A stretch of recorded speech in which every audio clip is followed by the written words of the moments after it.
तुमने जंगली जानवरों को लोगों पर हमला करते तो देखा होगा, लेकिन हमारी आज की कहानी में इसका एकदम उल्टा है। कहानी की शुरुआत होती है एक जू से, जहां कुछ शिकारियों ने घुसकर एक शेर का बच्चा चुरा लिया। उस बच्चे को पिंजरे में कैद करके एक हवाई जहाज में ले जाया जा रहा था। इसके बाद हम एक 25 साल की लड़की एल्मा को देखते हैं, जो पियानिस्ट बनना चाहती है। उसे जानवर भी बहुत पसंद थे। एक दिन वो एक आइलैंड पर घूमने जा रही थी। असल में ये आइलैंड उसके दादा का था। उसके दादा ने उसे कई साल पहले गोद लिया था और अब उनकी मौत के बाद ये आइलैंड एल्मा को विरासत में मिला है। आइलैंड पर अंकल जो ने उसका स्वागत किया। वहाँ पर एक बहुत सुंदर सा घर था। उसने फैसला किया कि वो आज की रात इसी आइलैंड पर गुजारेगी। रात के समय अपने दादा की वीडियोस देखकर एल्मा का दिल भर आया। एक वीडियो में उसके दादा ने बताया कि स्नो नाम की एक मादा भेड़िया कुछ साल पहले न जाने कहां से इस आइलैंड पर आ गई थी और समय के साथ उन दोनों में गहरी दोस्ती हो गई। दादा ने एल्मा से कहा कि वो भी स्नो को ढूंढकर उससे दोस्ती कर ले। उस रात शेर के बच्चे वाला प्लेन बेहद खराब मौसम की वजह से उसी आइलैंड पर क्रैश हो गया। क्रैश की आवाज सुनकर एल्मा डर गई और उसने बाहर जाकर देखा, लेकिन वो आइलैंड बहुत बड़ा था तो उसे कुछ नहीं मिला।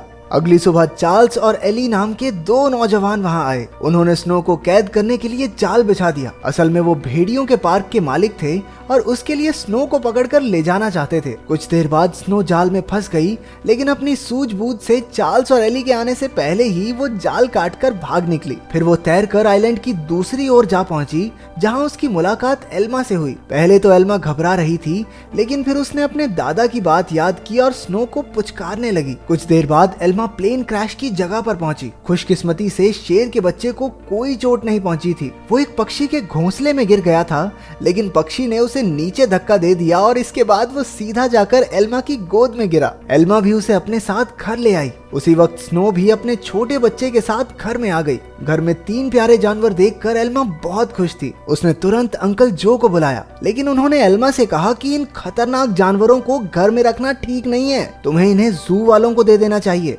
अंकल ने ये भी बताया कि शेर के बच्चे को ढूंढते हुए जू के कर्मचारी वहाँ जरूर आएंगे, और हुआ भी बिल्कुल वैसा ही। अगले दिन एनिमल कंट्रोल वाले वहाँ पहुँच गए। वो जानती थी कि जू वाले कितने बेरहम होते हैं, इसलिए उसने फैसला किया कि वो उन्हें जानवरों के बारे में कुछ नहीं बताएगी। उसने झूठ कह दिया कि उसने किसी शेर के बच्चे को नहीं देखा। घर लौटकर उसने देखा कि स्नो अपने बच्चे के साथ साथ शेर के बच्चे को भी दूध पिला रही थी। उसे बेहद खुशी हुई, क्योंकि अब स्नो दोनों बच्चों का ख्याल रख रही थी। जैसे जैसे दिन बीतते गए, दोनों बच्चों में दोस्ती बढ़ती रही। एल्मा ने भेड़िए के बच्चे का नाम जैक रखा और शेर के बच्चे का नाम ड्रीमर। उधर अंकल जो को चिंता थी कि ये जंगली जानवर एल्मा को कोई नुकसान न पहुंचा दें। लेकिन इसी तरह कुछ महीने गुजर गए और अब दोनों बच्चे थोड़े बड़े हो चुके थे। एल्मा उन्हें आइलैंड पर घुमाने ले जाती और अपने दादा की मनपसंद जगह पर उनके साथ खेलती भी थी। बदकिस्मती से एक दिन जब एल्मा पियानो के एक ऑडिशन के लिए गई थी, तो पीछे से वो भेड़िए के पार्क वाले आइलैंड पर घुस गए। इस बार वो स्नो को कैद करके अपने साथ ले ही गए। उधर एल्मा का सिलेक्शन भी हो गया और वो बेहद खुश थी। लेकिन जब वो घर लौटी तो उसके होश उड़ गए। उसके घर का सारा सामान बिखरा हुआ था,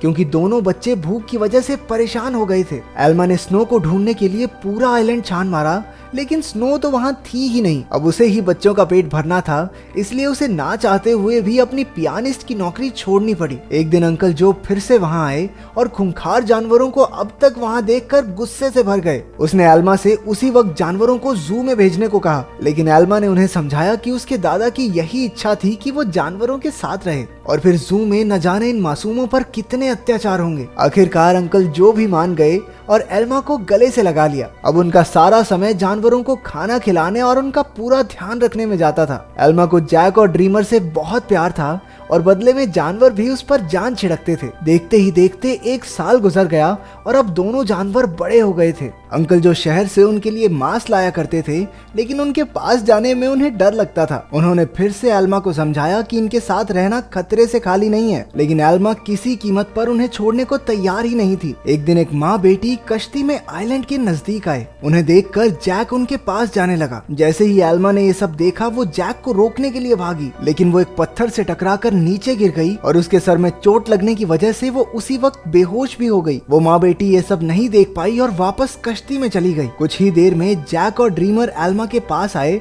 और उसे उठाने की बहुत सी कोशिशें की, लेकिन कोई फायदा नहीं हुआ। वो कई घंटों तक जोर जोर से आवाजें लगाकर मदद के लिए पुकारते रहे, लेकिन कोई नहीं आया। जल्द ही रात हो गई और दोनों जानवर एल्मा से सटकर बैठ गए। उन्होंने पूरी रात जागकर एल्मा को गर्माहट दी। अगली सुबह अंकल जो ने एल्मा को कई बार कॉल की, लेकिन कोई जवाब न मिलने पर वो समझ गए कि कुछ तो गड़बड़ जरूर है। वो तुरंत आइलैंड पर पहुंचे। उन्हें लगा कि जरूर इन जंगली जानवरों ने एल्मा पर हमला कर दिया होगा, इसलिए उन्होंने एनिमल कंट्रोल वालों को कॉल कर दिया। लेकिन जब उन्हें एल्मा बेहोश मिली और जानवरों को उसकी रक्षा करते देखा तो उन्हें अपनी इस हरकत पर बहुत पछतावा हुआ। इसके बाद जब एल्मा को हॉस्पिटल ले जाया गया तो डॉक्टर ने उन्हें बताया कि अगर जैक और ड्रीमर ने उसे गर्माहट न दी होती तो शायद वो आज जिंदा न होती। उधर एनिमल कंट्रोल वालों ने जैक को पकड़कर इलाई और चार्ल्स को सौंप दिया। उन्हें एहसास हो गया कि जैक तो स्नो का ही बच्चा है। वहीं ड्रीमर को एलन नाम के एक आदमी को बेच दिया गया जो एक जू चलाता था। एलन बहुत बेरहम आदमी था जो अक्सर अपने जानवरों को पीटा करता था, लेकिन अपने बाप से बिल्कुल उल्टा उसका बेटा रैफा बहुत नरम दिल का था। जल्द ही उसकी दोस्ती ड्रीमर से हो गई, लेकिन कुछ ही दिनों में बेचारे ड्रीमर को कई नशीली दवाइयां देकर सर्कस में करतब करने के लिए मजबूर किया जाता। ड्रीमर ने अब तक की अपनी जिंदगी मजे से आइलैंड पर गुजारी थी, लेकिन इन बेरहम लोगों ने उस पर काफी बुरा असर डाला। इसलिए राफा अक्सर उसके पास उसे शांत करने जाया करता। उधर हॉस्पिटल में एल्मा ने होश में आते ही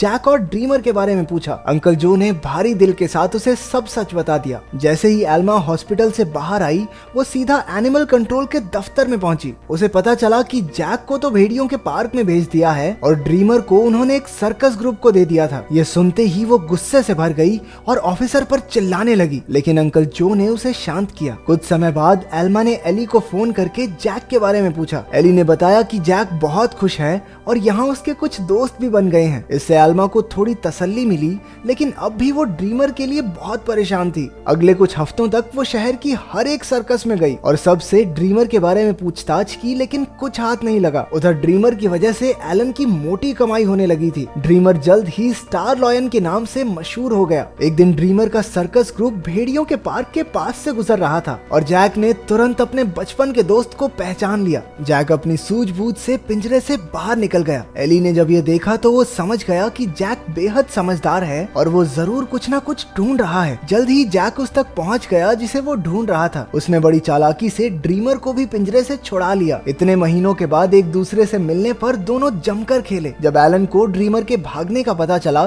तो उसने गुस्से में बेहोश करने वाली बंदूक निकाल ली। उसके बेटे रैफा ने उसे रोकने की बहुत कोशिश की, लेकिन लालची एलन ने उसकी एक ना सुनी। हार कर रैफा भी ड्रीमर को ढूंढने एलन के साथ चल पड़ा। एलन ने एली को भी ड्रीमर के बारे में बताया। अब वो समझ गए थे कि जैक और ड्रीमर दोनों साथ ही हैं। इसी वजह से पूरे शहर में हाई अलर्ट जारी कर दिया गया। उस शाम एली ने एल्मा को सब कुछ बताया और कहा कि एनिमल कंट्रोल वाले दोनों जानवरों के पीछे पड़े हैं। ये सुनकर एल्मा घबरा गई, लेकिन एली ने बताया कि उन्होंने जैक के शरीर में एक ट्रैकर फिट किया था। जैक और ड्रीमर की आखिरी लोकेशन एक जंगल के आसपास थी। अब एल्मा और एली ने मिलकर जानवरों को ढूंढने का फैसला किया। उधर दोनों जानवर शहर में खुलेआम घूम रहे थे, इसलिए पुलिस ने शूट एट साइट के ऑर्डर्स दे दिए। बाद में दोनों जानवर फिर से जंगल में पहुंच गए, जहां एलन और रफा ने उन्हें देख लिया। लालची एलन ने ड्रीमर पर अपनी ट्रैंकुलाइजर गन से हमला कर दिया, लेकिन उसी वक्त जैक बीच में आ गया और अपने दोस्त के बदले खुद गोली का शिकार हो गया। बेचारा जैक तो उसी वक्त बेहोश हो गया, जबकि ड्रीमर को वहां से भागने का मौका मिल गया। उसके भाग जाने के बाद रफा ने तुरंत जैक का ट्रैकर हटाकर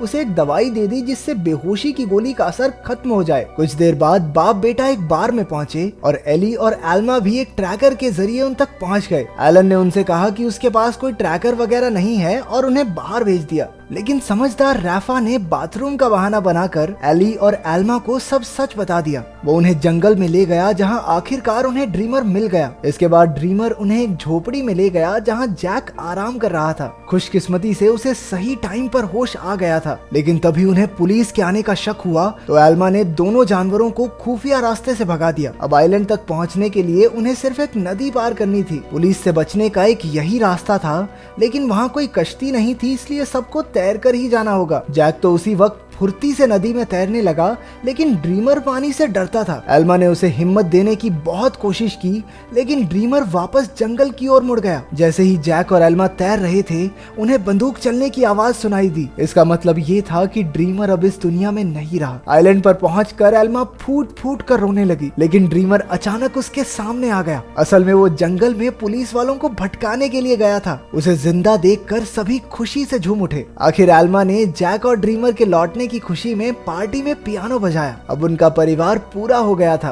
अंत में एल्मा ने सबको अपने प्यारे जानवरों की कहानी बताई, जिससे सभी लोगों के दिल भर आए और वो तीनों खुशी खुशी फिर से एक साथ रहने लगे। तो तुम्हारा फेवरेट जंगली जानवर कौन सा है और क्या तुम उसे पालना चाहते हो? कमेंट्स में जरूर बताना। मिलते हैं अगली वीडियो में।